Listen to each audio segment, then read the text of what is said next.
And for streamers on the small rockets, I like to attach the cord with a slip line knot. Just pull this tight now, like that, and a little piece of heat shrink on the cord, and just put this over the knot, goes over the swivel, and just heat that up and have a permanent attachment. This heat shrink is incredibly strong stuff. The nice thing about it is that it grips onto the metal eyelet, whereas if I just use CA glue, the glue will not grip onto the metal. Okay, so this is all done now. Again, this heat shrink on this allows the body to spin and the cord to spin separately so it doesn't get tangled up. For the streamer, and I've covered this before, I cut a sip straw, so that it's the width of the streamer. I'm going to attach this right below the nose cone.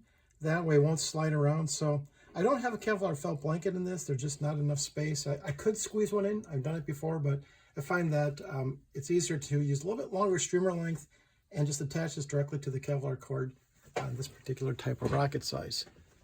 So I tied a knot onto the sip straw, I think they're called. The sip stick possibly has a brand name. But this uses a double overhand knot. And what's nice about this knot is that it lies flat, and the harder that you pull on it, the tighter it actually gets. So once this is taped down, it's impossible to tear apart. You see it twist a little bit to the side, but that's just because my knot's a little bit off. There it is. Okay, so now you can see that no matter how hard I pull on this, this knot is not going to move. It just gets tighter. So this is really nice in dealing with the nose cone and the rocket body, that the more it pulls on this particular knot, the harder it's going to clamp onto the actual straw in the center. Okay, so I finished the recovery system. Again, this is very similar to what I've done before. I've got this swivel here gripped with some heat shrink tubing.